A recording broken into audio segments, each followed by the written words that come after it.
Good afternoon, this is Sean Golding with Golding & Golding, here to discuss the basics of FBAR, foreign bank account, and reporting of cryptocurrency, overseas Bitcoin, all that good stuff. So cryptocurrency and U.S. tax law is still in the evolving phases.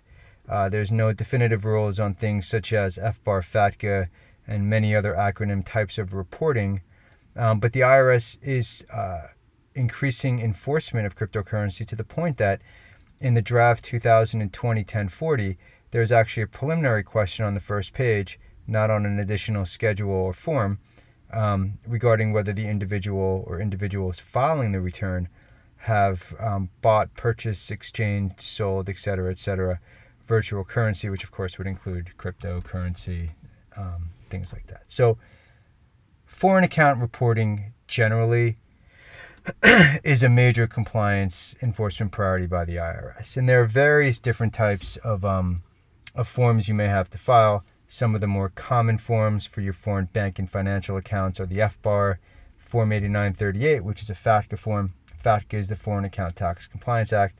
Form 8621, which is for passive foreign investment companies. Don't let the term like FBAR, Foreign Bank Account Reporting, and FATCA, Foreign Account Tax Compliance Act, throw you off. It's more than just bank accounts, pension accounts, life insurance, investment funds, things of that nature. Not stock certificates per se, but if you had a stock account, the account would be reported. So when it comes to cryptocurrency, the main question is how is that cryptocurrency being held? If you've got it on a personal wallet, chances are it's not reportable for FBAR for sure, possibly FATCA. I don't mean for sure as in I'm telling you don't have to report it, but most likely it's not going to be reportable because your personal wallet is not a foreign financial institution. I mean, how would you even report that? There's no account number. It's just basically at your house with you. I guess you could put your home address if you wanted, but that might be overdoing it.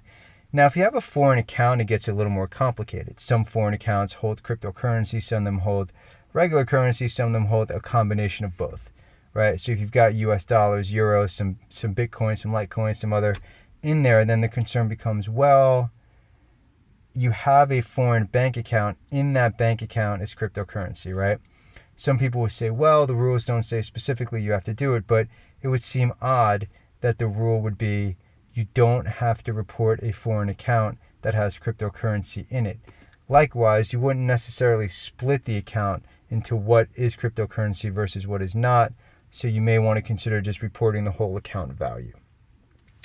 If you have investment funds, those are going to be reportable on the FBAR, and then you have the additional concern of whether it's a passive foreign investment company and therefore receives PFIC treatment, Form 8621. That can get super complicated. If that's your situation, you may want to speak with a specialist. Some people even have cryptocurrency in different types of pension funds, depending on what country, whether it's a Pillar 2 or 3.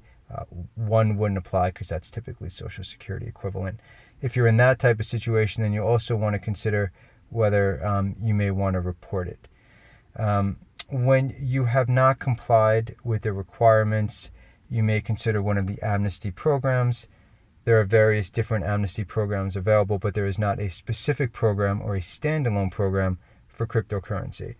Voluntary disclosure is where people go when either they're willful or cannot certify under penalty of perjury they're non-willful, and that is for individuals who have either and or domestic and overseas cryptocurrency. There's also the streamlined procedures, delinquency procedures, and reasonable cause. For any of these options, you would have to show that you're non-willful. For reasonable cause, you have to show a little bit more than that. It's important when you're doing cryptocurrency, offshore amnesty, things like that you hire a specialist. It's important that you interview attorneys, get a feel, are they board certified, do they have advanced degrees and credentials, and all that good stuff. We have plenty of free information on our main website, goldinglawyers.com. Again, my name is Sean Golding with Golding & Golding. Thank you for your time. Enjoy the rest of your day.